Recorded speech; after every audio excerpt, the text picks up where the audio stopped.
और प्रधानमंत्री का पीएम दौरे पर लगातार हम बात कर रहे हैं। आइए देखते हैं, प्रधानमंत्री रवाना हो रहे हैं राजधानी दिल्ली के पालम टेक्निकल एयरपोर्ट से अपनी 3 देशों की विदेश यात्रा के लिए। G7 में शिरकत करेंगे प्रधानमंत्री। जापान में G7 7 प्रमुख औद्योगिक राष्ट्रों का एक समूह है और इसमें जो परंपरा रही है G7 में कि कुछ गैर सदस्य राष्ट्रों के प्रमुखों और अंतर्राष्ट्रीय संगठनों के नेता भी इसमें भाग लेते हैं और खास तौर पर जापानी प्रधानमंत्री के निमंत्रण पर प्रधानमंत्री नरेंद्र मोदी इसमें शामिल होने के लिए G7 में शामिल होने के लिए जापान की यात्रा का रुख कर रहे हैं। सुधाकर दास हमारे साथ जुड़ रहे हैं। सुधाकर दास, प्रधानमंत्री रवाना हो गए हैं अपनी यात्रा के लिए। एक अतिथि राष्ट्र के रूप में वो G7 में शिरकत कर रहे हैं। किस तरह से देखते हैं कि कितना महत्वपूर्ण है ये? अगर हम बात करें जापानी पीएम की, तो एक ग्लोबल साउथ और विकासशील देशों तक पहुंचने की एक रणनीति के तौर पर हम कह सकते हैं, जिस तरह से आमंत्रित किया गया है। एक बेहद मधुर रिश्ते हैं भारत और जापान के। किस तरह से देखते हैं आप भारत के लिहाज से? कुछ वहाँ पे द्विपक्षीय वार्ता होने की भी अनुमान है। निश्चित तौर पर बेहद ही अहम यात्रा आप कह सकते हैं। 3 देशों की यात्रा पर प्रधानमंत्री मोदी रवाना हुए हैं। सबसे पहले वो हिरोशिमा पहुंचेंगे, जहां G7 की बैठक में प्रधानमंत्री मोदी हिस्सा लेंगे। और एक तरह से ये भारत की जो बढ़ती हुई ताकत है, प्रधानमंत्री मोदी का जो प्रभावी नेतृत्व है, और वो जो दुनिया को भी एक तरह से मिल रहा है। हम जानते हैं कि अब पीएम मोदी के नेतृत्व में भारत को लगातार G7 की बैठकों में गेस्ट कंट्री के तौर पर आमंत्रित किया जाता रहा है। और ये मौका इसलिए भी खास हो जाता है क्योंकि इस साल भारत G20 की अध्यक्षता करता है। तो भारत का जो अपना एजेंडा है, जिन विषयों को भारत G20 में आगे लेकर जाना चाहता है, G7 के मंच पर भी एक तरह से उसकी छाप, उसकी गूंज सुनाई दे सकती है प्रधानमंत्री मोदी के नेतृत्व में। हम जानते हैं कि 3 अहम सेशंस में हमने दिखाया रिपोर्ट में प्रधानमंत्री मोदी हिस्सेदारी करने वाले हैं, चाहे वो विकास से जुड़े मुद्दे हो, स्वास्थ्य से जुड़ा मुद्दा हो, एनर्जी सिक्योरिटी की बात हो, एक तरह से आर्थिक सुरक्षा की बात हो। निश्चित तौर पर कई उनकी द्विपक्षीय मुलाकातें भी होने वाली हैं, चाहे जापान की बात हो या उसके बाद उनका दौरा पापुआ न्यू गिनी वो जाने वाले हैं, जहां वो तीसरे पैसिफिक समिट में forum for India and Pacific island cooperation, उसमें वो हिस्सा लेने वाले हैं। 14 जो आइलैंड कंट्री है प्रशांत क्षेत्र के, वो इसमें हिस्सेदारी करेंगे। उसके बाद प्रधानमंत्री मोदी ऑस्ट्रेलिया जाएंगे, जहां उनकी द्विपक्षीय मुलाकात ऑस्ट्रेलिया के प्रधानमंत्री के साथ होने वाली है। वहां वो एक भारतीय समुदाय को एक बड़े इवेंट में संबोधित भी करने वाले हैं। तो बहुत ही महत्वपूर्ण यात्रा भारत की विकास यात्रा के लिहाज से।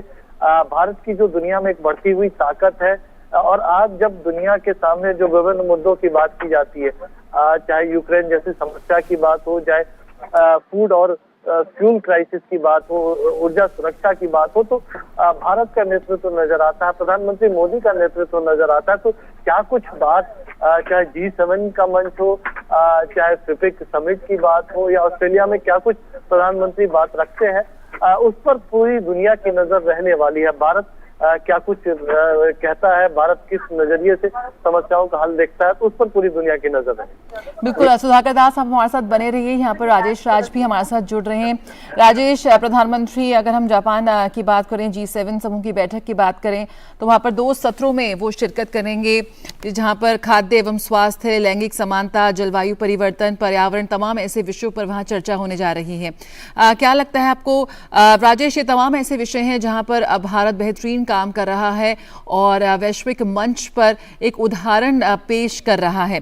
किस तरह से वहां पर भारत अपने अनुभव बांटता नजर आएगा और साथ ही साथ कुछ और सबक भी लेता नजर आएगा? देखिए, सबसे जो अहम है जया, वो ये कि भारतीय प्रधानमंत्री 1974 के बाद कोई भी प्रधानमंत्री जो है वो हिरोशिमा के दौरे पर जा रहे हैं। और यह एक बहुत महत्वपूर्ण बैठक इसलिए भी होगी कि G7 की बैठक को प्रधानमंत्री मोदी जो है वो संबोधित करेंगे। 19 से 21 मई तक वो जापान में होंगे और इस समिट की अध्यक्षता जो है वो G7 देशों में Japan, France, Canada, Italy, America, UK और जर्मनी।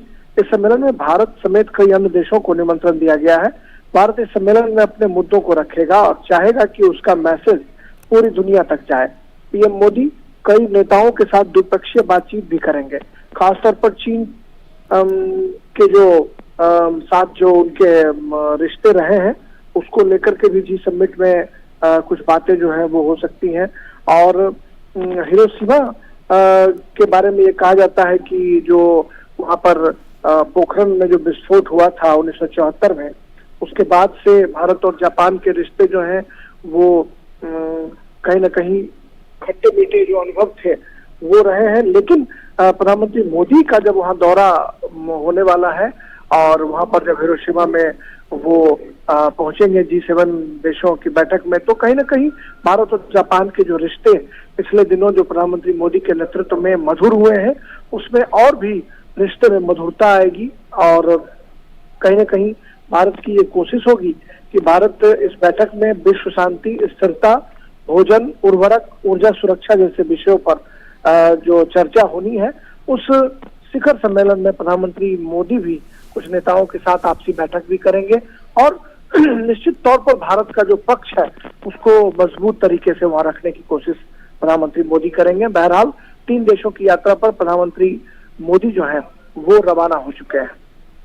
बिल्कुल राजेश राज और सुधाकर, बहुत बहुत शुक्रिया आपका फिलहाल इस जानकारी के साथ जुड़ने के लिए। आपसे आगे बात होगी। यहाँ पर हम बात करें आगे तो प्रधानमंत्री नरेंद्र मोदी ने जापान, पापुआ न्यू गिनी और ऑस्ट्रेलिया के दौरे से पहले अपना प्रस्थान वक्तव्य जारी किया है। पीएम मोदी ने कहा कि जापान में प्रधानमंत्री किशिदा से फिर से मिलना खुशी की बात होगी। G7 शिखर सम्मेलन में मेरी उपस्थिति विशेष रूप से सार्थक है क्योंकि इस वर्ष G20 की अध्यक्षता भारत के पास है। मैं G7 देशों और अन्य आमंत्रित भागीदारों के साथ दुनिया के सामने आने वाली चुनौतियों से विचारों का आदान प्रदान करने के लिए उत्सुक हूं। मैं हिरोशिमा में G7 शिखर सम्मेलन में भाग लेने वाले कुछ नेताओं के साथ द्विपक्षीय बैठकें भी करूंगा। जापान से मैं पापुआ न्यू गिनी के पोर्ट मोरेस्बी का दौरा करूंगा।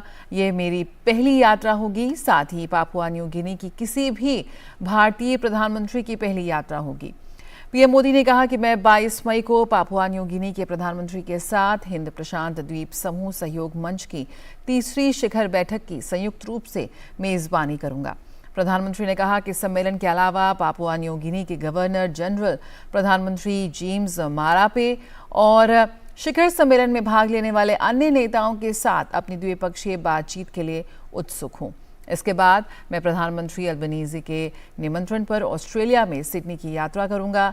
मैं हमारी द्विपक्षीय बैठक के लिए उत्सुक हूं, जो हमारे द्विपक्षीय संबंधों की समीक्षा करने का अवसर होगा। मैं ऑस्ट्रेलिया के मुख्य कार्यकारी अधिकारी और बिजनेस लीडर्स के साथ भी संवाद करूंगा। सिडनी में एक विशेष कार्यक्रम में भारतीय समुदायों से मिलूंगा। और यहाँ रुकें एक छोटे से ब्रेक के लिए।